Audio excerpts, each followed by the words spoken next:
ॐ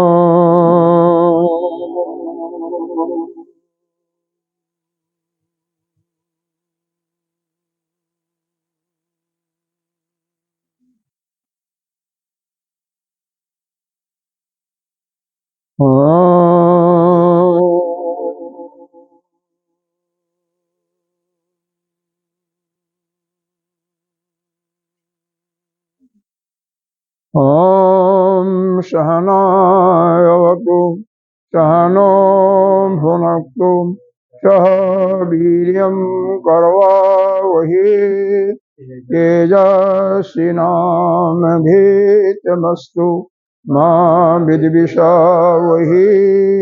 ॐ शान्तिः शान्तिः शान्तिः। ॐ पार्थाय प्रतिबोधितां भगवता नारायणेन स्वयं व्यासेन ग्रथितां पुराणमुनिना मध्ये महाभारतम् अद्वैतामृतवर्षिणीं भगवतीम् अष्टादशाध्यायिनीम् अम्ब त्वामनुसन्दधामि भगवद्गीते भवद्भीषणि नमस्तुते व्यास विशालबुद्धे पुल्लारविन्दाय जपध्वनितु येन त्वया भारततैलगुण प्रज्वालितो ज्ञानमया प्रपन्नपारिजाताय स्तोत्रवेत्रैकपाणै ज्ञानमुद्राय कृष्णाय गीतामृतदुहे नमः।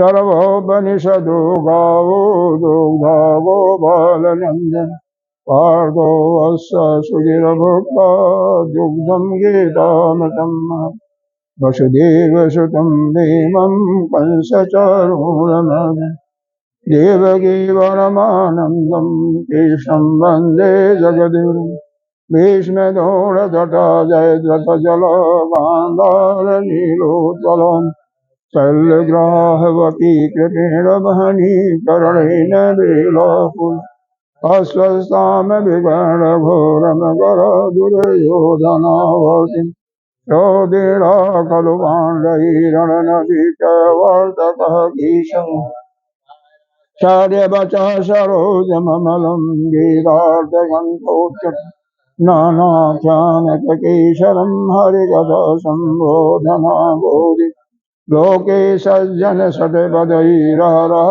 पीपीयमानम् भूयात् भारत पंकजं कलिमलिपर्वंसिनो श्रेयसि मुखं करोति वाचालं पङ्गुलङ्घयति जडकृपातमहं वन्दे परमानन्दमाधवं ब्रह्मा वरुणेन्द्ररुद्रमरुतः दिव्यैः वेदैशाङ्गभद्रक्रमोपनिषदै गायन्ति यमसामि ज्ञानावस्थिततद्गतेन मनसा पश्यन्ति यमयोगिनो यासां तं न विदुषुरसुरगणो देवाय तस्मै नमः देवाय तस्मै नमः।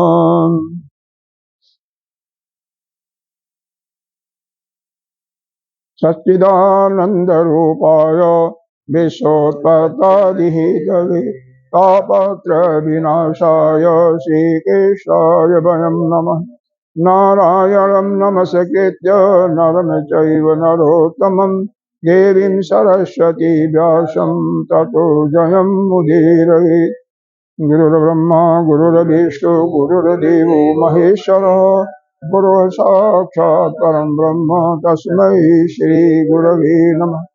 त्वमेव माता च पिता त्वमेव बन्धो च सखा त्वमेव विद्या द्रविणं त्वमेव सर्वं मम देव गजाननं भूतगणाधिसेवितं कपिध्वजम्बो फलचारुभक्षं माश्रितं शोकविनाशकारकं नमामि विघ्नेश्वर पाद पंकजम। अनंत श्री विभूषित श्री 1008 पंचायती महानिर्वाणी अखाड़ा के अग्रणीय श्रोत्रिय ब्रह्मनिष्ठ महामंडलेश्वर एवं उत्तर प्रदेश संत समाज के अध्यक्ष श्री सद्गुरुदेव भगवान के चरणों में कोटि कोटि वंदन नमन। यहाँ के अधिष्ठान देव जारी कृष्ण चैतन्य जी, मातृशक्ति भक्तजन सभी के अंतःकरण में विराजमान आत्मस्वरूप परमात्मा को नमन करती हूँ। आइए पाठ करते हैं 7वें अध्याय का पहले श्लोक से ही। मय्या शक्ति मनः पार्थ योगम जुञ्जन्मदाशयः असंशयं समग्रम् यथा ज्ञासासि तत् शृणु ज्ञानं तेहं सर्वविज्ञानम् इदं वक्ष्यामि अशेषतः यत् ज्ञात्वा नेह भूयो अन्य ज्ञातव्यम् अवशिष्यते। मनुष्याणां सहस्रेषु कश्चिदैतद् सिद्धये एततामपि सिद्धानां कश्चिन्मां वेति तत्त्वतः। कल यहाँ तक हम लोगों ने विचार किया था। यह जो अंतिम श्लोक है उसमें थोड़ा सा 2-1 चीजें और बतानी है। सिद्धि का क्या मतलब होता है? मनुष्याणाम सहस्रेषु कश्चित् एतद् सिद्धये। हाँ, सिद्ध है। कौन सा सिद्ध होता है? हजारों मनुष्यों में जो इस रास्ते पर चलता है कोई एक आध कोई सिद्ध होता है। सिद्ध का मतलब क्या है? तो सिद्ध का तात्पर्य वहां पर सिद्धि भी आती है। जो तपस्या करता है, भगवान का नित्य निरंतर सिमरन करता है, तो निश्चित रूप से जो कह देता है वह सत्य भी हो जाता है। तो वह सत्य हो जाता तो किसके फेर में पड़ गया? सिद्धियों के फेर में पड़ जाता है ना। तो उससे तो उसका पतन होता है। इसीलिए कभी भी संतों को उसके यह चमत्कार के चक्कर में नहीं आना चाहिए। जो भी अपना कल्याण करना चाहता है कम से कम इस चमत्कार के अगर कुछ, भाई देखो, जो भी अपने मन बुद्धि इंद्रिय पर कंट्रोल कर लिया, यानी उस पर विजय प्राप्त कर लिया, प्रकृति से अपना संबंध तोड़ दिया, प्रकृति के जितने भी वस्तु है, व्यक्ति है, स्थान है, घटना कोई भी होती है, उससे उसका मन कोई तादात्म्य नहीं रखता। उनका उस पर कोई भी मन के ऊपर छाप नहीं पड़ता, प्रभाव नहीं पड़ता, उससे निर्लिप्त रहता है और उसके विषय में मन में कोई संकल्प विकल्प नहीं आता है। तो निश्चित रूप से उसको सिद्धियां तो आती हैं। तो यहाँ पर क्या है? सिद्धि का तात्पर्य 6ठे अध्याय की गीता जी में 27वां श्लोक है, उसके बारे में थोड़ा सा देखें तो वही चीजें प्राप्त करनी है। प्रशांत मनसम ही एनम योगिना सुखम उत्तमम उपैति शांत रजसम ब्रह्मभूतम कलमशम। मतलब जिसका जो है, कलमश कहते हैं मल को, पाप को भी कहते हैं। जो पूर्व जन्म के संस्कार हैं वह हमारे अंतःकरण में, चित्त में जा करके जो पड़े हुए हैं, उसी के अनुसार हमारा संस्कार होता है और उसी के अनुसार हमारा प्रारब्ध भी, भाग्य भी होता है। उसमें से कुछ हिस्सा भोगने के लिए मिलता है। जो भोगने के लिए मिला हुआ वो तो भोगना ही है शरीर को, चाहे आप ज्ञानी नहीं महाज्ञानी हो जाओ, लेकिन वो तो भोगना ही। इसीलिए महात्मा जो जितने भी ज्ञानी महात्मा हुए हैं, प्रायः चाहे आप रामकृष्ण परमहंस का लीजिए, आप स्वामी अखंडानंद जी का लीजिए, और किसी भी महात्मा का ले लीजिए तो अंत में उनको प्रॉब्लम तो हुआ ही है। हाँ, बहुत ज्यादा प्रॉब्लम है, बहुत ज्यादा प्रॉब्लम है। क्योंकि प्रारब्ध पूरा इसी जन्म में। हाँ, पूरा समस्या तो होती है, लेकिन यह है कि वह इससे घबराते नहीं हैं, क्योंकि उनका जो अंतःकरण है, मन है, बुद्धि है, उस शरीर से ऊपर उठ गया है। वह शरीर को अपना नहीं मानते, इसलिए वो उसके बारे में कोई प्रश्न पूछते नहीं और न तो उनसे कोई तारतम्य रखते हैं। केवल वह है कि जैसा हमने कर्म किया है वैसा तो हमें सुख या दुख मिलेगा ही। वह शरीर को भोगना है, अंतःकरण को भोगना है, मेरे को नहीं भोगना है, क्योंकि मैं तो शरीर है ही नहीं। क्योंकि जो शरीर से बाहर चला गया उसको कोई सुख दुख का अनुभव नहीं होगा। शरीर में कोई प्रॉब्लम होगी तो हाँ, इतना कर सकते हैं, शरीर में मान लो कोई मारता है, घाव लग जाता है या एक्सीडेंट होता है, गिर जाता है, तो जब तक आपका मन वहां रहेगा कष्ट तो मालूम ही होगा, दुख तो मालूम होगा, कष्ट तो होगा शरीर को। ऐसा नहीं है कि कष्ट नहीं होगा, लेकिन वो ये सोच करके मस्त होते हैं जो ज्ञानी महात्मा है, हमने यह किसी का दोष नहीं है, हमने भी पिछले जन्म में किसी को मारा होगा, जिसने मारा है, किसी को कष्ट दिया था, उसके कारण से हमें कष्ट मिला है। इसके दोषी परमात्मा भी नहीं है, न तो कोई ग्रह है, गोचर है, कोई नहीं है। यह तो सिर्फ हमारे अपने कर्मों का फल ही हमें मिल रहा है, इसलिए वो कोई बात ऐसी बात नहीं है। तो इसीलिए यहाँ पर बताया गया जिसके कल्मश पाप नष्ट हो चुके हैं, विगत का मतलब होता है बिल्कुल समाप्त हो गया है, तो जिसके सारे कल्मश या मल, क्योंकि मल, विक्षेप और आवरण ये तीनों शरीर में होते हैं, तो यह मल ही जो है कल्मश है, पाप है, यह समाप्त हो गया है। जिस जोगी का, जोगी विगत कल्मश है, ऐसा जोगी जिसके पाप बिल्कुल समाप्त हो गया या क्षीण हो चुका है। सदा आत्मानम जुंजन एवं, वह सदा अपने आत्मा में ही लगा हुआ है। अपने आत्मा का मतलब यहाँ पर अपने स्वरूप का ही चिंतन हर समय कर रहा है, बाहर की वस्तु में उसको जाना नहीं। इतना जान लीजिए जितना आपकी दृष्टि बाहर जगत में जाएगी उतना ही आपको दुख होगा।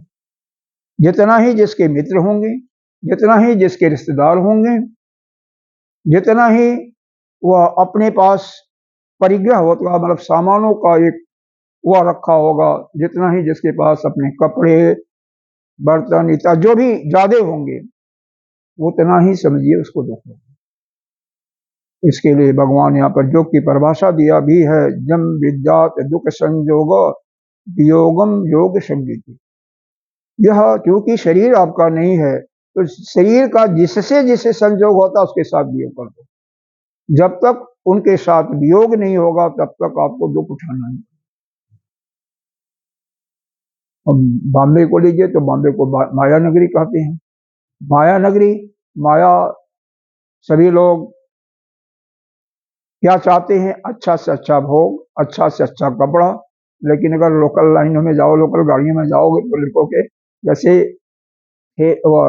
धक्का दिया जाता है ना, लोग वैसे ही चढ़ते हैं और वैसे ही उतरते जाते हैं। कहने की जरूरत नहीं पड़ती है, हमने धक्का सहा हुआ है, चीज बता रहा हूं। अगर आपको उतरना है ट्रेन में से, आपको सोचना नहीं पड़ेगा, अपने आप उतर जाओगे। लेकिन अगर सामान होगा तो सामान टूट भी सकता है, टैची और सब गायब भी हो सकता है। सामान लेकर के लोकल गाड़ियों में चलने लायक नहीं होता, इतना रस होता है।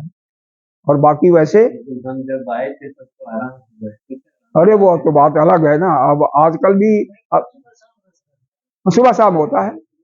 अब जैसे मेट्रो ट्रेनें चली आ रही है ना, मेट्रो अब अंडरग्राउंड भी बन गई, लगभग तैयार हो गई, भी चली नहीं है, चालू नहीं हुई जैसे फिर भी थोड़ा सा राहत तो मिलना शुरू हो जाएगा। एक तो चालू ही है, कुछ तो मिलेगा, 10% तो मिलेगा। अभी चालू नहीं हुई, हो जाएगी 2 महीना में, महीना 1.5 महीना में चालू होने वाली होगी, तो 2 लाइनें हो जाएंगे, कुछ तो राहत मिलेगा, ऐसी बात नहीं है। तो खैर कोई बात नहीं। तो यह माया का मतलब है माया के अधीन, यानी प्रकृति के हम अधीन जितना अपने को रखेंगे, प्रकृति के ऊपर जितना हम निर्भर रहेंगे, जितना हम दूसरों के ऊपर निर्भर रहेंगे, उतना ही हमें कष्ट होगा।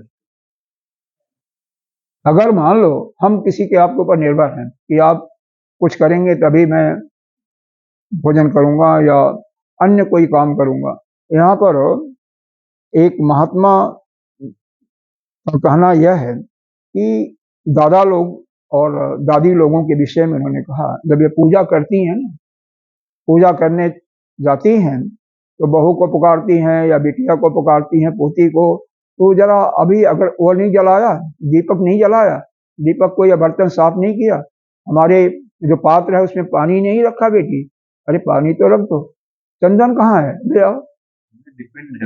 हाँ, पूर्ण रूप से नहीं तो कम से कम 70-80% उन पर निर्भर होते हैं। तो जो निर्भर होता है वह दुख ही सहेगा। इसलिए कभी भी हमें किसी के ऊपर निर्भर नहीं होना चाहिए। जो भी अपना करना, और वह भी भगवान की सेवा करना अपने हाथों से करोगे तो कौन सुखी रहेगा, आप सुखी रहोगे ना।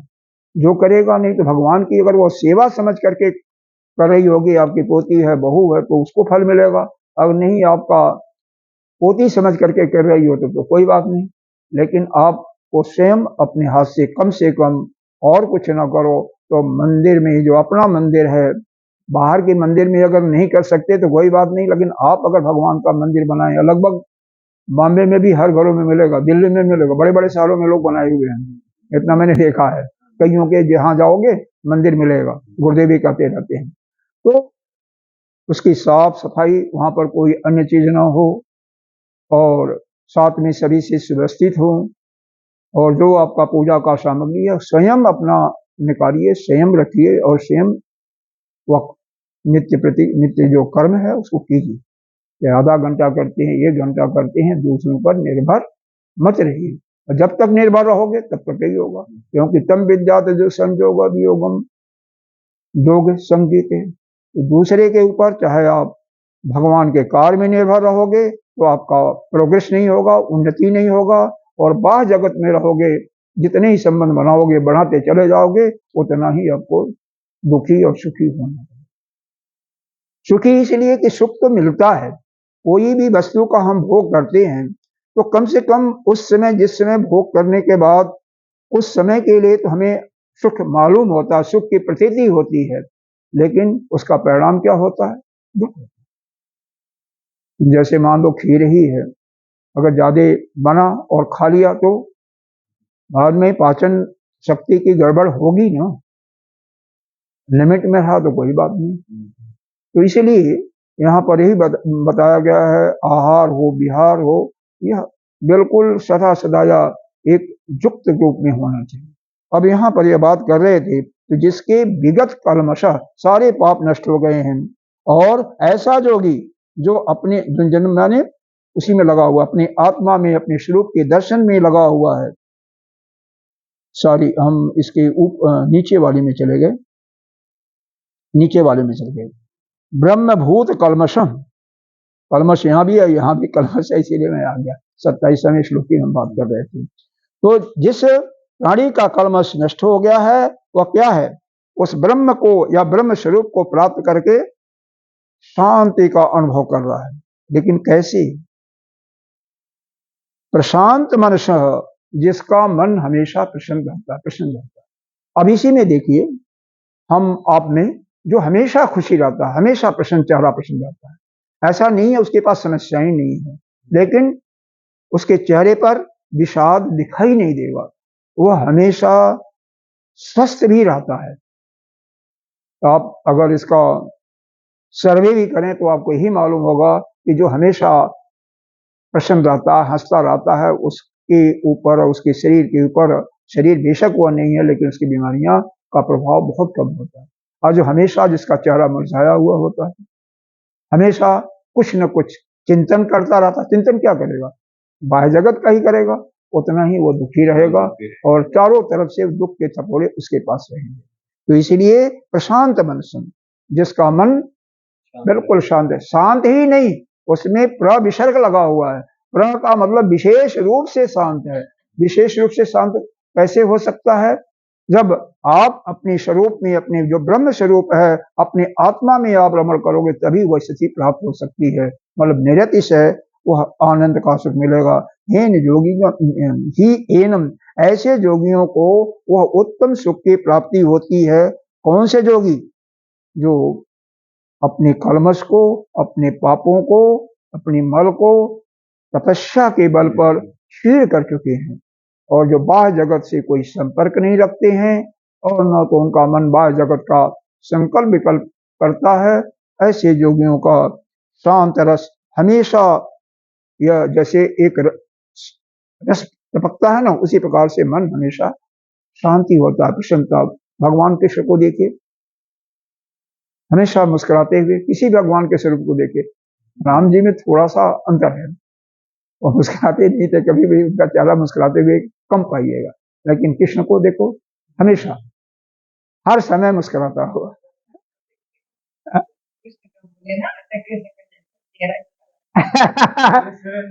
वो तो कृष्ण ही है।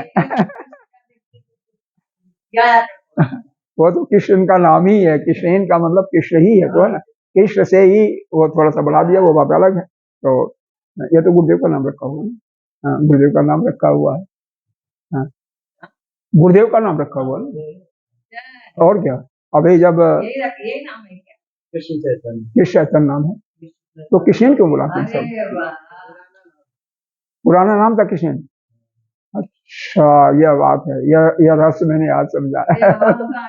हाँ, और इस साल शायद कुंभ में इनको एक ऊपर स्वामी भी बनाया जा, तो फिर नाम चेंज हो जाएगा। कुछ न कुछ तो होगा, थोड़ा सा परिवर्तन तो गुरुदेव करते हैं, कई बार नहीं भी करते हैं। जैसे रामानंद जी का संन्यास दिया था, नाम उनका बिल्कुल नहीं चेंज किया, एक तिल भी नहीं किया। हाँ, इनका भी शायद चेंज ना हो। कृष्ण का कृष्णानंद कर सकते हैं, बाकी और, क्योंकि ऐसा होता है ना, हमारे अखाड़े में हमेशा आनंद शब्द की वर्षा होती है। जैसे रामानंद है, राघवानंद, अभेदानंद, चिदानंद, हर एक का आनंद है। गुरुदेव का खुद नाम ले लो, अनंतानंद, तो वो आनंद आएगा, तो वो हो सकता है कुछ नहीं। सरस्वती तो आगे आएगा, बाकी नाम चेंज नहीं होगा आपका, जहां तक उम्मीद है, लेकिन कुछ पता नहीं। हाँ, नहीं, वो बहुत सुंदर है। तो यहाँ पर इसका, इस श्लोक का दृष्टांत देने का तात्पर्य हमारा यह है कि ऐसा जो योगी होता है या ऐसा जो साधक है, जो बाह्य जगत से संबंध नहीं रखता है और पिछले जो उसके संस्कार हैं उनको भी तपस्या के बल पर नष्ट कर चुका है। तपस्या क्या होती है? देखो, यहाँ पर दो प्रकार की संतों ने बताया है। पुरुषार्थ तो अलग चीज है, पुरुषार्थ अलग है। देखो, पुराने पापों को क्षय करने के लिए पुरुषार्थ का थोड़ा सा हिस्सा आएगा, जैसे यज्ञ तप इत्यादि करना होगा, जब पुरुषार्थ का हिस्सा आएगा। तो पहले जो वेद के पूर्व मीमांसा में बताया है उसके अनुसार यज्ञ, अग्निहोत्र, दान इत्यादि तप भी आता है। उसको करके उसने अपने कलमश को, अपने अंतरात्मा को क्या बना रखा है? बिल्कुल शुद्ध कर रखा, स्वच्छ कर रखा। साथ ही अष्टांग योग के माध्यम से उसको अपने मन को, चित्त को बिल्कुल एकाग्र कर लिया है, क्योंकि योग में यह कला है कि चित्त के वृत्तियों का निरोध इसका योग का प्रयोजन है। इसका मुख्य परिभाषा यही है, योग चित्त वृत्ति निरोध।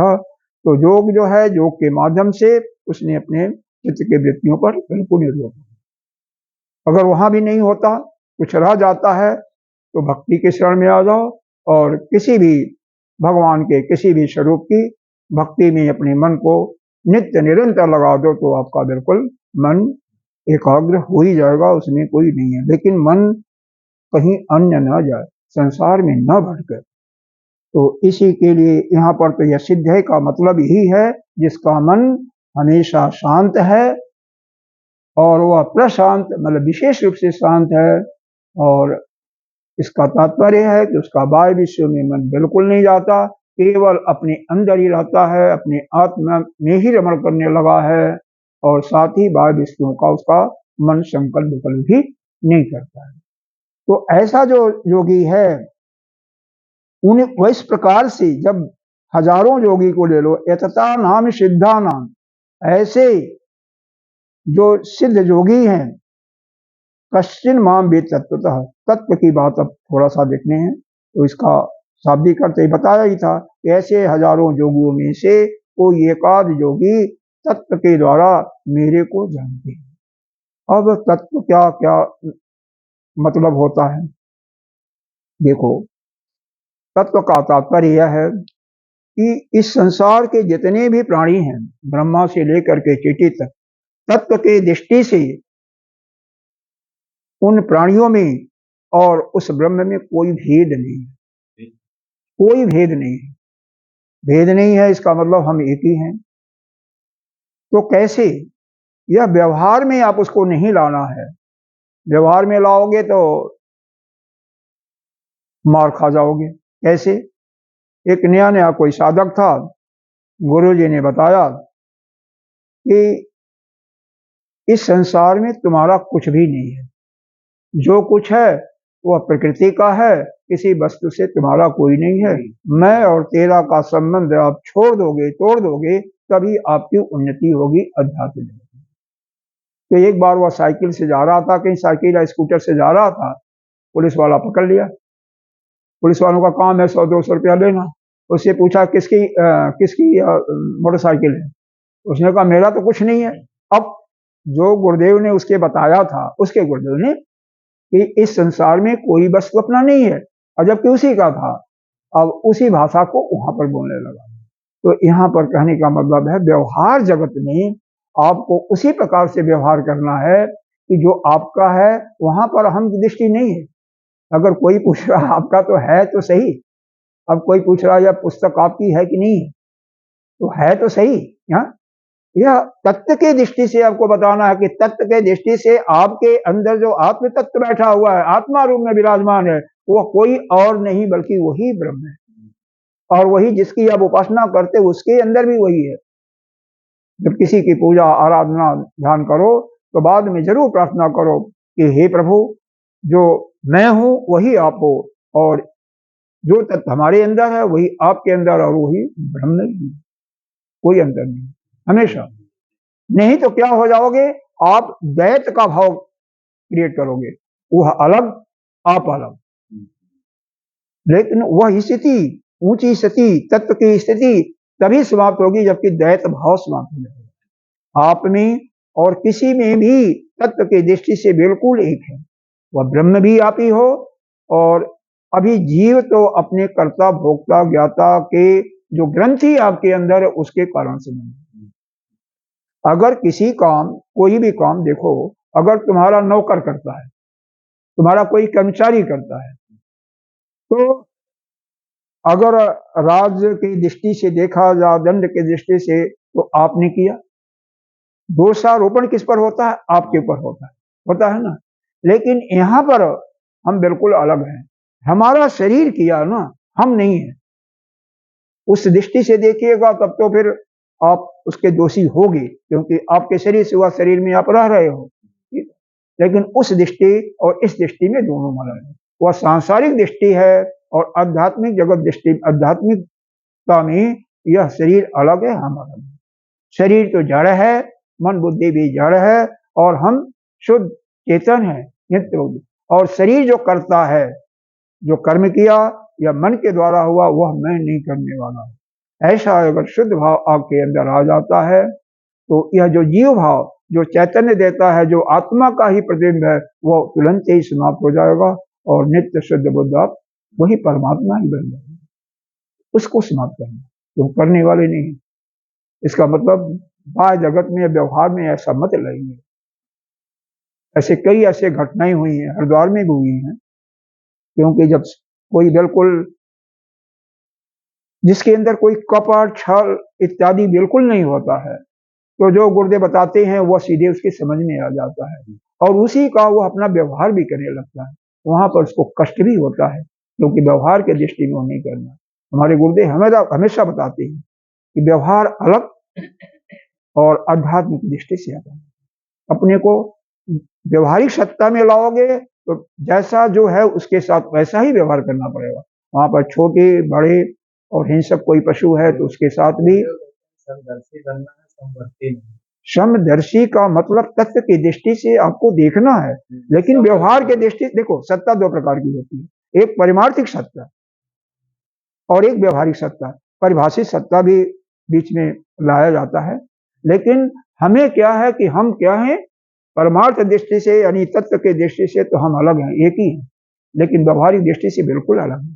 कुत्ता होगा तो कुत्ता को कमरे में भोजनालय में थोड़ी रखेंगे, आजकल के जैसे पेट लोग रखते हैं, उनके बात छोड़ो। हाँ, या जो आएगा कोई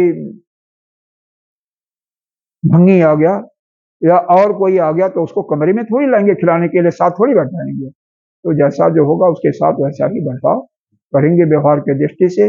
अगर हमारे गुरुदेव आ गए तो जो भी सामर्थ्य है उसके अनुसार उनकी पूजा साधना प्रेम करना ही चाहिए, और जो नहीं करेगा वह उस फल का भोगेगा ही, क्योंकि जो सामर्थ्य है उसके अनुसार करेगा, अपने सामर्थ्य के अनुसार। तो यहाँ पर यह तत्व के दृष्टि से उस तत्व को जो जानता है, वह तत्व क्या है कि वह ब्रह्म एक ही है, वही विभिन्न रूपों में सभी के अंदर विराजमान है, बाहर भी है अंदर भी है, सर्वत्र व्याप्त है। इसको जो समझ जाता है, कौन समझेगा? जिसके अंदर बाह्य जगत की कल्पना समाप्त हो चुकी है, बाह्य जगत से कोई रिश्ता नहीं, उसका संकल्प विकल्प नहीं होता है, उसके कलमश भी शांत हो गए हैं, वैसा योगी जब वो तत्व के दृष्टि से अपने को और ब्रह्म को एक मान लेता है और सभी रूपों में सर्वभूतास्त आत्मानम सर्वभूतानि च आत्मी इक्षते योग युक्तात्मा सर्वत्र समदर्शन, सर्व तब चारों तरफ समदर्शन जैसा कि यह बता रहे हैं, वह होने लगता है तो वही जो है उस अवस्था को प्राप्त करता है, वही योगी जो है अपने स्वरूप में।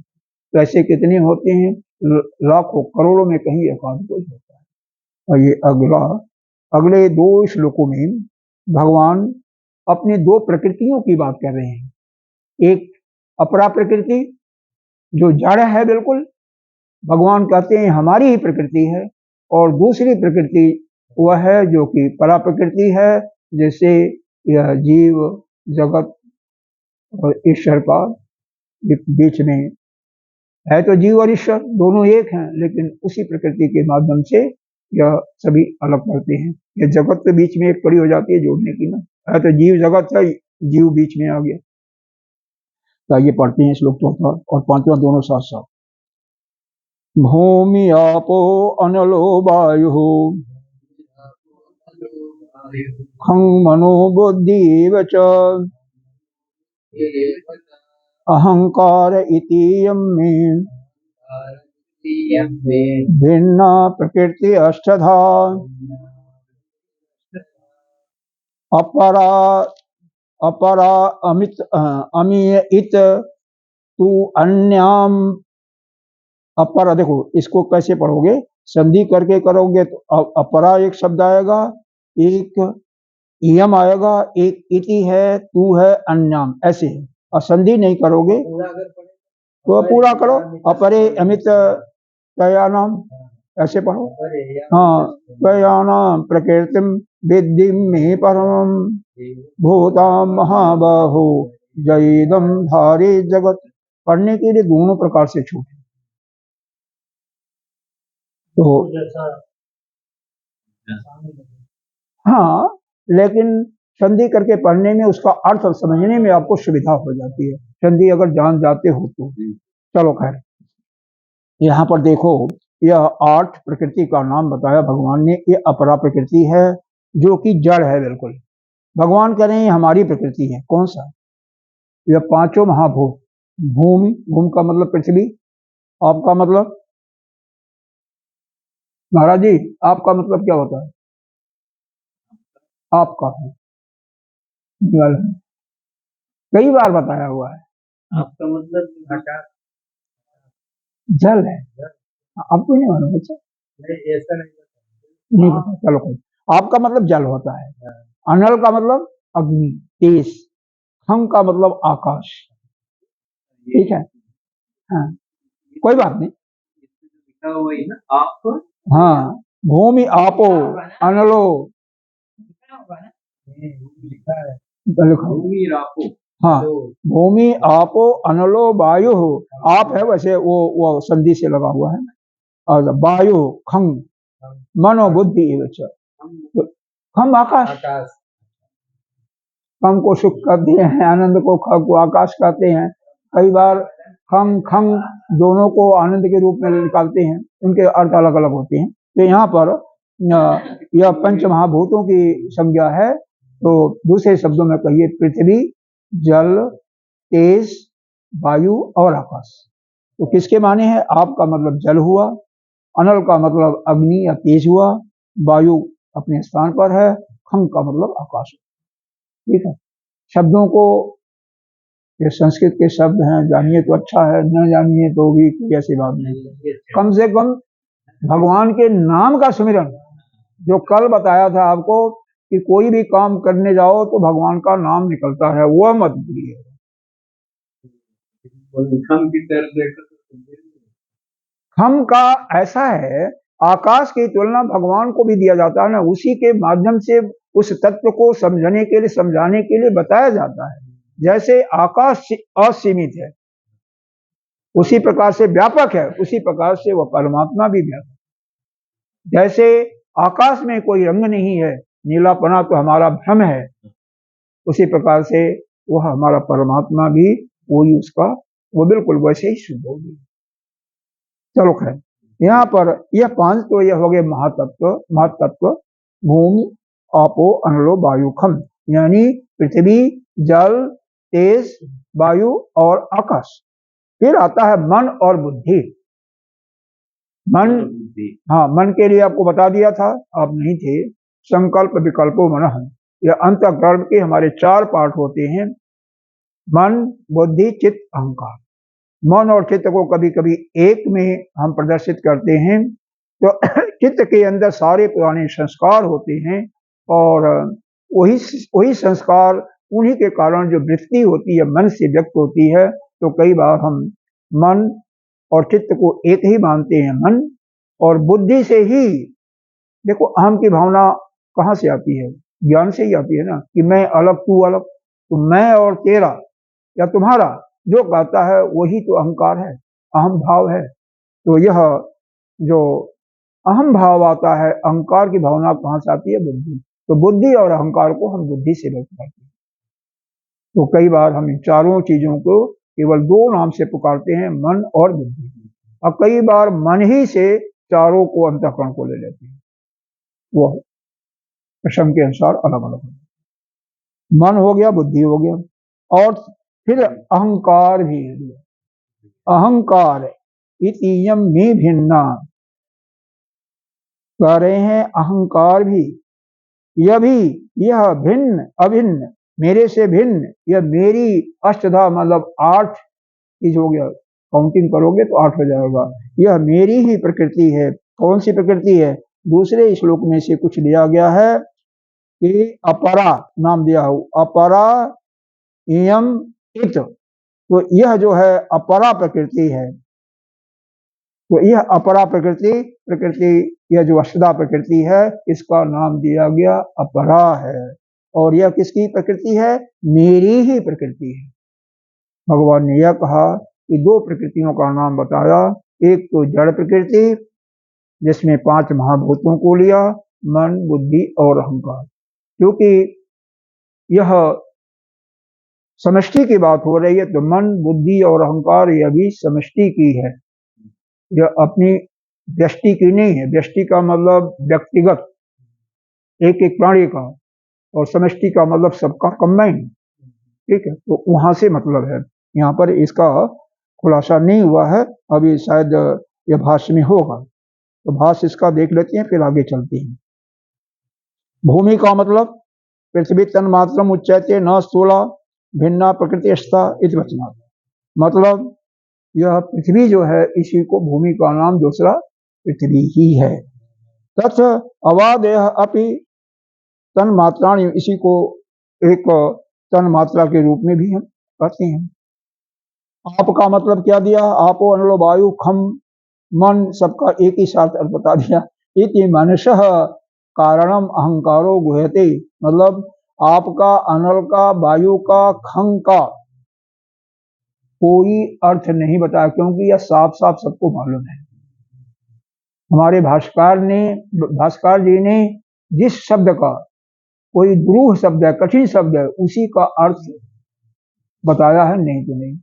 फिर आनंद गिरी के टीका में भी जब करते हैं तो जो उसमें से भी समझने में, उनके भाष्य में समझने में किसी को वो सोचते हैं कि यह तो हमारे जो संतान है, जो मनुष्य लोग हैं, नहीं समझ पाएंगे, तो फिर उसका टीका करते हैं, नहीं तो नहीं। केवल मन का दिया, इति मनसः कारणम अहंकारो, अहंकार का दिया कि जो मन का कारण है उसी को अहंकार। बुद्धि इति, बुद्धि का, इति अहंकार कारणम महत्त्व। अब बुद्धि का क्या दिया? बुद्धि अर्थात अहंकार का कारण महत्व। वास्तव में सभी को महत्त्व यानी समष्टि दृष्टि से दिया गया है, सीधी बात है। क्योंकि 5 चीजें तो समष्टि दृष्टि से है, तो 3 चीजें कैसी हो जाएंगी? ये हमेशा, ये तो कॉमन सेंस की बात होती है, तीनों भी समष्टि की दृष्टि से दिया गया है। और उसका मूल प्रकृति क्या है? अविद्या। ये सारे जो हैं मन, बुद्धि, चित्त, अहंकार, तभी इनके अस्तित्व है जब तक आपके अंदर अविद्या है। अविद्या नहीं है तो अंतःकरण ही जीरो हो जाता है। जिसके अंदर ज्ञान का प्रकाश हो जाता है उसका अंतःकरण जीरो हो जाता है। अंतःकरण नाम की कोई चीज ही नहीं होती है। जब यह शरीर ही उसका मिथ्या हो जाता है तो वो अंतःकरण कहाँ से रहेगा? उसके लिए तो स्थूल शरीर, सूक्ष्म शरीर, क्योंकि सूक्ष्म शरीर का पार्ट है। सूक्ष्म शरीर में कौन कौन तत्व होते हैं मालूम है? नहीं बताओ जरा। नहीं आएगा तो कोई ऐसी बात नहीं है। तो देखो, स्थूल शरीर, अरे सूक्ष्म शरीर के अंदर ये हमारी 10 इंद्रियां, 5 ज्ञानेंद्रिय, 5 कर्मेंद्रियां और 5 प्राण 15 और 4 हमारे अंतःकरण 19 होते हैं। लेकिन अंतःकरण में से केवल मन और बुद्धि को लेते हैं तो 17। मन को प्रेजेंट कर देता है मन उसका, और अहंकार को बुद्धि। इस प्रकार से 17 तत्वों वाला कहीं भी गतियों में पाइएगा तो यह जीव का, यह 17 तत्वों से गति होती है। जब भी जीवात्मा जाता है तो जीवात्मा यही है, इस पर चैतन्य का एक प्रतिबिंब पड़ा हुआ है, प्रकाशित उससे प्रकाशित हो रहा, यही अंतःकरण ही आने जाने वाला है।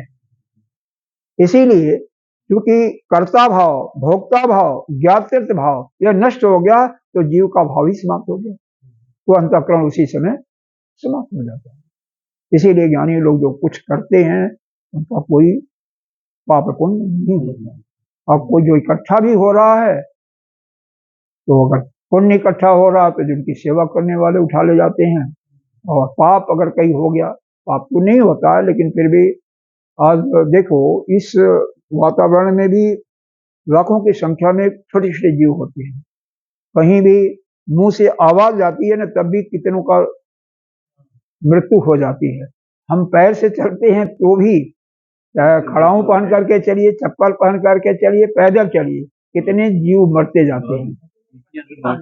हाँ हाँ, वो तो जैनी होते हैं। आप किसानों को देखा होगा, किसान जब खेत को जोतता है कितने जीव नष्ट होते हैं। उसमें एक केचुआ होता है, शायद जानते हो नहीं जानते हो, वो खेत को पोलाव बनाने में, मतलब वो भुरभुरा बनाने में बहुत सहायता करता है, मिट्टी को उपजाऊ बनाता है। उसकी भी मृत्यु हो जाती है जब हल चलाते हैं, अगर लग गया फाड़ तो। हाँ हाँ, पुलाव बनाता है, खाता जो भी है वो तो बात अलग है, लेकिन उसको पुलाव बनाता है। जब उसको, जैसे हम फावड़े से 10 बार कोड़े एक ही स्थान पर तो मिट्टी भुरभुरी हो जाती है, पोला हो जाती है, बिल्कुल मुलायम हो जाती है। उसी प्रकार से केचुआ वह काम करता है। तो इतने जीवों का हनन होता है, मृत्यु होती है, लेकिन किसान को कोई पाप नहीं लगता। क्यों? वह जो अन्न पैदा कर रहा है अपने लिए नहीं कर रहा है, बेशक पैसा लेकर के कर रहा है, लेकिन उसी पर तो पूरा यह संसार जिंदा है ना।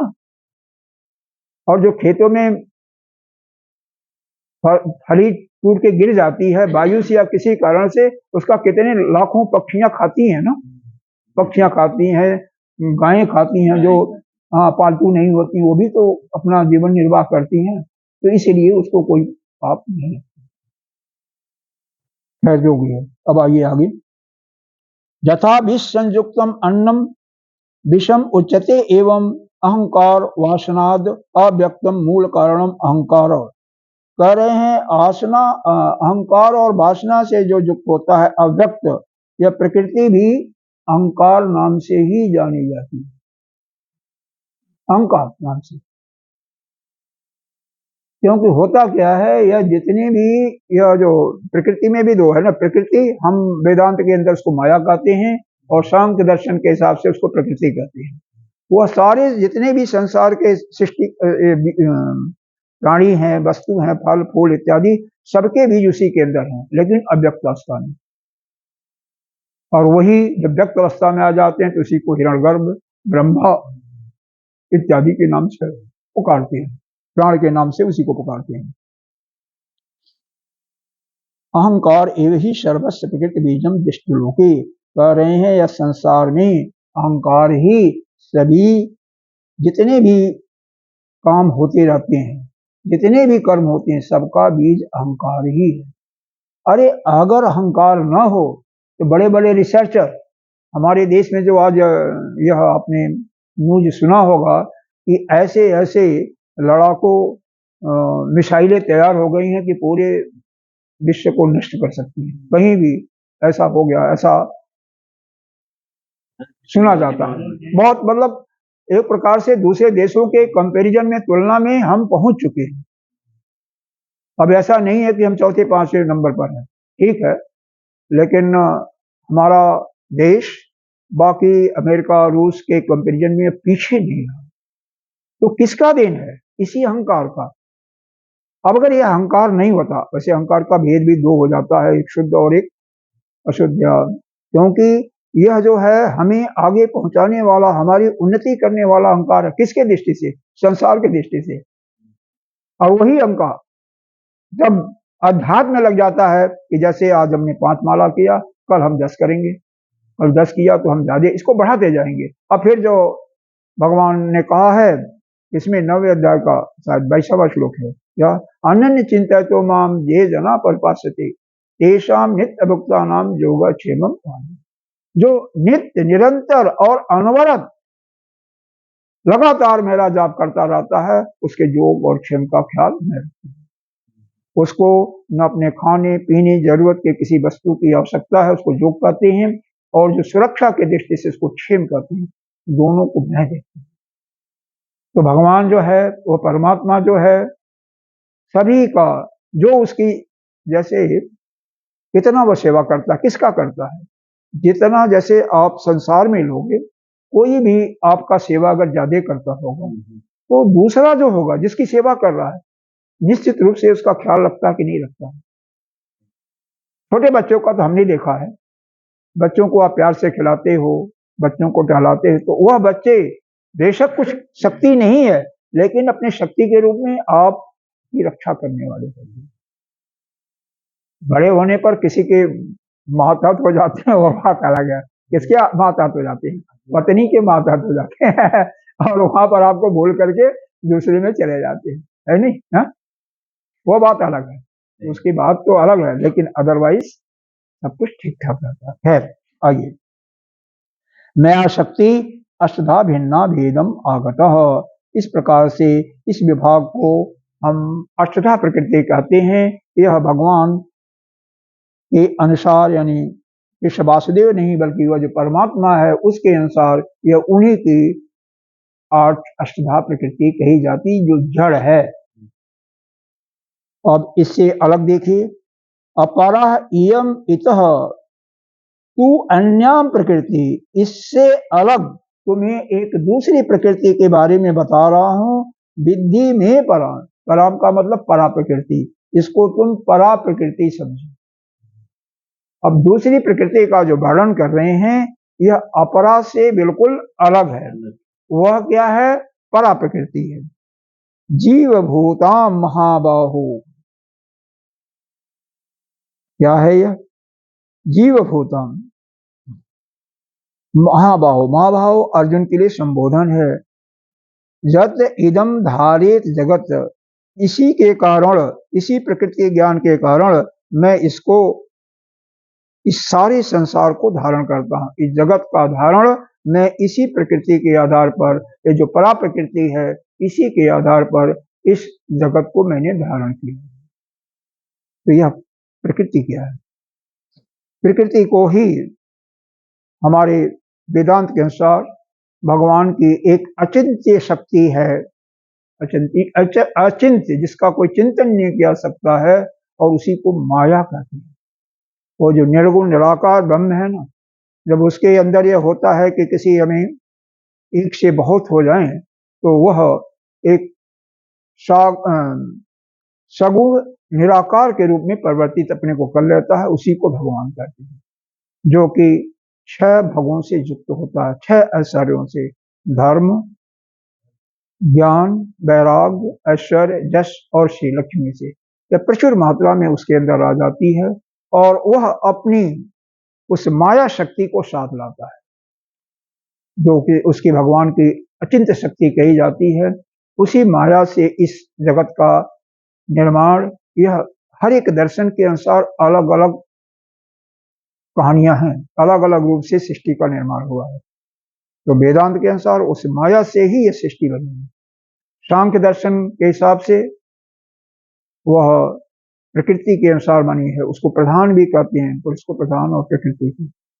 तो यह अलग अलग बात है, लेकिन समझने की बात क्या है कि यह जो हमारी प्रकृति है, इसी से इस जगत का धारण करने का मतलब इस जगत का निर्माण हुआ है, और इस जगत को मैं धारण किया है। क्योंकि यही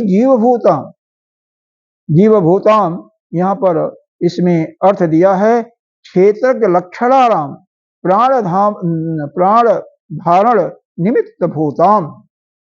जो प्राण, यह जीव जो क्या होता है, इसके अंदर एक विशिष्ट चीज होती है ना, प्राण को धारण करता है ना, तो प्राण को धारण के निमित्त, धारण करने के लिए यह क्षेत्रज्ञ के लक्षण से युक्त है।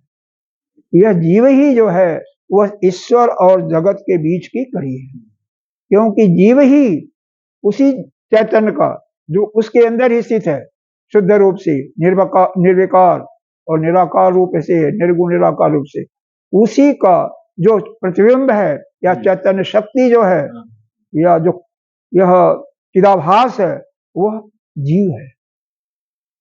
वह शक्ति जीव, और एक कहाँ इसका स्थान है? विज्ञान में, कोश में, बुद्धि में। सीधे बुद्धि उसको व्यक्त करती है, और बुद्धि से फिर वह मन, और मन से फिर इंद्रिय, और इंद्रिय से फिर उसके जो विषय है उसमें जाकर के सबको प्रकाशित करती है। इतना ही है, वह चैतन्यता इंद्रियों के विषय में कम होती है।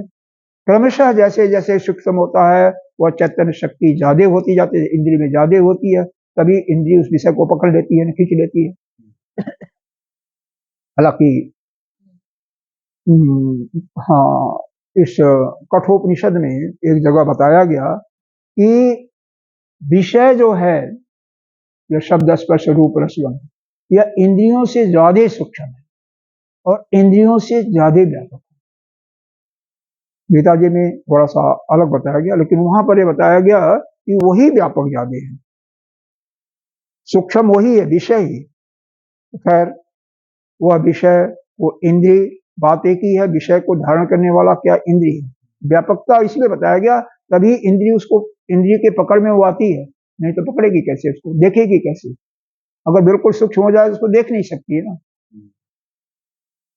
तो उसको अपना भोग बनाती है, और वो भोग किसको देती है? मन को देती है, मन फिर बुद्धि को, बुद्धि समष्टि को, और समष्टि बुद्धि फिर कहिए आप प्रकृति, या फिर बाद में निर्गुण निराकार ब्रह्म को चला जाता है। तो इस प्रकार से यह दिशा है। तो यह जीव जो है, यह जगत और ईश्वर के बीच में एक कड़ी है। अगर यह जीव न हो तो इस जीव को निकाल दिया जाए, तो जीव क्या है? यह एक कर्म है, संसारी कर्म है। कारण क्या हुआ इसका? कारण तो वही प्रकृति हुई, या ईश्वर हुआ, या माया कहिए। उसको खींच लिया जाए जीव से, उसका चैतन्य शक्ति निकाल दिया जाए, तो जीव नाम की कोई चीज नहीं है। बाकी ये जो पंचमहाभूत हैं, पहले भी नहीं कुछ बने, और बाद में जाने के बाद भी, जीव के समाप्त होने के बाद कोई वस्तु टूट जाएगी तो भी वह ऐसे के ऐसे रह जाएंगे। इसमें पंचमहाभूतों में कोई कमी और बढ़ोतरी नहीं होती है, नहीं, कोई भी चीज। मेज टूट जाए तो क्या होगा? सड़ गल करके बाद में मिट्टी बनेगी, लोहा टूट जाता है, पुल बड़े से बड़ा पुल है, धराशायी हो जाता है, तो वह सीमेंट और जो लोहा लगा होता है वो मिट्टी का अंश है, तो बाद में मिट्टी में जमीन में ही पड़ जाएगा। ठीक है, हजारों वर्ष के बाद गलेगा, लेकिन गल करके बाद में मिट्टी ही बनेगा। मनुष्य को जमीन में गाड़ते हैं तो क्या बनता है? हड्डियां, मिट्टी बन जाती है। ठीक है, कई सैकड़ों सालों के बाद बनती होगी, वह बात अलग है, तुरंत तो नहीं बनती ना। हाँ हाँ, और क्या, 2 महीना में नमक डाल कर बोलिए। वो तो खैर एक कृत्रिम साधन कर बना दिया ना, नमक न डालो तब भी वो बन जाती है, गल जाती है। हाँ, साल लगे 2 साल लगे, लेकिन गल करके मिट्टी बन जाती है। यहाँ पर देखो, कहने का अभिप्राय यह है, जो कुछ ये 5 महाभूत हैं, यह पांचों अपने में मिल जाती हैं। पृथ्वी का तत्व पृथ्वी में मिल जाएगा, हड्डी पृथ्वी का अंश है, आकाश आकाश में, अग्नि अग्नि में, तेज तेज में वही अग्नि, और जल जल में मिल जाएगा, बस खत्म, रहेगा नहीं। जल सूख करके भाप बन जाएगा, या वहां पर जल वगैरह गिरा होगा, नदी होगी तो नदी में चला जाएगा, बस ऐसा। तो यह है यहाँ पर इस 5वें श्लोक का तात्पर्य है कि जो हमारी अपरा प्रकृति है, उससे अन्य, उससे बिल्कुल भिन्न उस तुम परा प्रकृति को समझो। यह परा प्रकृति है जीव भूताम, जो कि इस जीव को का निर्माण करती है। प्राणियों, जितने भी जीव हैं प्राणियों में, उसमें जीवत्व भाव जो है इसी के कारण आता है। महाभाव अर्जुन का विशेषता है, अर्जुन का नाम लेकर के किया जा रहा है, ज इदम धारे जगत। और यही जो है, जो परा प्रकृति है, इसी संसार को, जगत को पूरा इसी के बल पर हमने धारण किया हुआ है। भाष्य देख लें, अपरा न परा, जो परा प्रकृति नहीं है उसको अपरा कहते हैं। इसमें तो सीधा है, निकृष्ट अशुद्ध अनर्थकारी संसार बंधनात्मका यम। यह जो अपरा प्रकृति बताया गया, 5 महाभूत, मन बुद्धि अहंकार समष्टि के रूप में, तो यह क्या है? अविद्या युक्त है, अज्ञान से युक्त है, अनर्थकारी है, दुख देने वाली है। यह प्रकृति ऐसी है। संसार के बंधन का कारण भी यही है। इतः अश्या यथोक्तया तु अन्नम, और जो इससे बिल्कुल अलग प्रकृति है, वह कौन सी है? विशुद्धाम प्रकृति, जो बिल्कुल शुद्ध है, इसको परा प्रकृति का नाम दिया।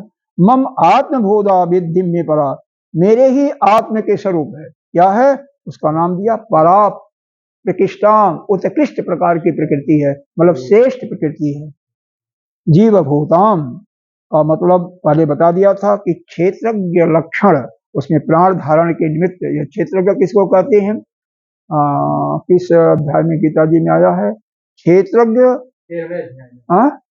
13वें अध्याय में, हाँ, शुरू में आया, तीसरा चौथा श्लोक है, तीसरा चौथा श्लोक है कि ये जितने भी प्राणी है ना, उसको क्षेत्रज्ञ वस्तु है, सबको क्षेत्रज्ञ का संज्ञा दिया गया, और उसको जानने वाले को क्षेत्र कहते, अरे उसके जानने वाले को क्षेत्रज्ञ कहते हैं और उसको क्षेत्र कहते हैं। तो वहां पर दिया गया, तो क्षेत्रज्ञ लक्षण, वह क्षेत्रज्ञ का लक्षण के रूप में क्या है? प्राण के धारण, इसी के निमित्त से प्राण को धारण करने वाला, ठीक है, इसी के निमित्त प्रकृति द्वारा सारा समस्त धारण किया जाता है। न तो मेरी, जैसे तुम मेरी परा प्रकृति जानो, और यही मेरी आत्म रूपा, आत्म स्वरूपा शुद्ध प्रकृति है। यह परा प्रकृति ही शुद्ध प्रकृति है, और यह ऐसी प्रकृति है जिसका आप स्थान ग्रहण किए हो कि इसको अगर एक अच्छी तरह से इसका उपयोग करो, इस जीव का, तो आप जन्म मरण के चक्कर से छूट, और चाहो तो इसी संसार के बंधन में पड़े रहो।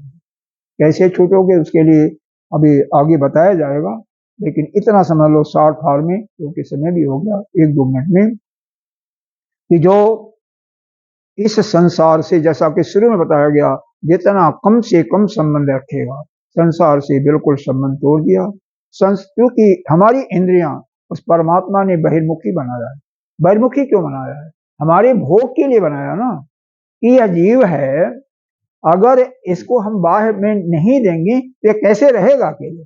अरे आप देखते हो किसी को एकांत में अच्छा लगता है? नहीं लगता है ना। हमेशा अगर 10 लोग 20 लोग हों, सुंदर सुंदर फूल हों, सुंदर सुंदर बगीचा, सब कुछ हो, अच्छा लगता है। घर में ही दो चार लोग कुछ कहानी करने वाले हो, दादी, हाँ, दादी हो, दादा कहानी करते हो, बच्चों को खिलाते हैं या एक दूसरे के साथ खेलने खुलने में। इसीलिए हर एक जीव अपने समरूप व्यक्ति से ज्यादा प्रेम होता है। जैसे अवस्था का, जैसे इनका है, मान लो 22, 23, 24 साल के हैं, तो इस रूप के जो बालक होंगे वो आपस में ज्यादा घुल मिल करके रहेंगे और ज्यादा सुखी भी रहेंगे, ज्यादा आनंद उठाएंगे। बिल्कुल सही है। अगर कोई 10 साल का बालक है, 5 साल का बालक है, तो अपने मेजॉरिटी में होता है, चाहे अंग्रेज का बच्चा हो, चाहे अमेरिकन हो, चाहे हिंदुस्तानी हो, चाहे पाकिस्तानी हो, छोटे बच्चे 5-6 साल के नीचे मिल करके आपस में, बिल्कुल भाषा उनकी अलग है लेकिन आपस में मिल करके दोस्त बन जाते, बिल्कुल आपस में एक साथ खेलेंगे। और यह क्या, हमने तो दिल्ली में पार्कों में देखा, जितने बुढ़े होते हैं, बुढ़ों की बात भी देख लो।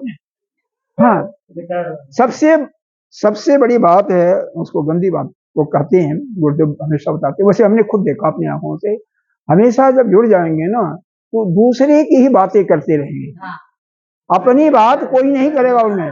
हमने देखा है, इसीलिए हम वहां से बिल्कुल शुरू में जब देखा था, आज से करीब 91 की बात है, 91, 92 से मैंने देखा हुआ है। 91 में जब हमने योग से जुड़ा, तब से देखा हुआ है कि उनका कोई काम नहीं है, एक आध चक्कर पार्क का लगा लिया, नहीं तो अभिनय लगाने के लिए काबू नहीं होता उनके पास, वहां आकर के हाँ, हाँ, पड़ोसियों की निंदा करना या अपने बहू बेटियों का निंदा करना, बस यही काम होता है। और जानते हो, जो दूसरे की निंदा करता है ना, निंदा करने का मतलब चुगली जानते होगे, या जो व्यक्ति वहां पर उपस्थित नहीं है, वर्तमान नहीं है, उसकी चर्चा करना, वो क्या होता है, छिपकली होता है। हाँ छिपकलियां क्या होती हैं, आपकी बातों को ध्यान से सुनती हैं, तो इसका मतलब पिछले छिपकली होते हैं, छिपकली। हाँ, ऐसा आया है वर्णन। जहां तक मेरी याददाश्त है, तो शायद मैं गारंटी दे सकता हूँ, गुरुदेव के मुख से सुना हूँ, किसी अन्य महात्मा के मुख से सुना हूँ, लेकिन किसी न किसी कहीं सुना ही है। शायद यह श्रीमद् भागवत में या किसी पुराण में या गरुड़ पुराण में कहीं लिखा भी है, कहीं लिखा भी है। हाँ, इस प्रकार हर एक, वहां पर तो हर एक का लिखा है, कौन सा कोई कर्म कर रहा है तो अगले जन्म में कौन सा है। तो ठीक है, सीधी बात यह है कि अगला जन्म शुद्ध करने के लिए या अपने जीवन को यहीं से मुक्त करने के लिए पुराना जन्म मरण का बंधन काटना है, तो नित्य निरंतर उस परमात्मा का याद करते रहो। बस कोई भी काम करो, काम करते हुए आदत डालो उसके नाम का धन, क्योंकि ज्ञान की अभिव्यक्ति अगर आपके अंदर हो जाती है कि हम जितने भी जीव दिखाई दे रहे हैं उसमें हमारी आत्मा है और सबकी आत्मा मेरे अंदर है, तब तो किसी चीज की जरूरत नहीं है। अगर यह व्यक्ति इसकी ठीक ठीक आपको नहीं होता अंतःकरण में, तो कम से कम परमात्मा के किसी रूप में नाम तो याद रहेगा। कर दिया, कर दो। ओम पूर्णमिदः पूर्णमिदं पूर्णात् पूर्णमुदच्यते पूर्णस्य पूर्णमादाय पूर्णमेवावशिष्यते। ओम शांति शांति। किसी को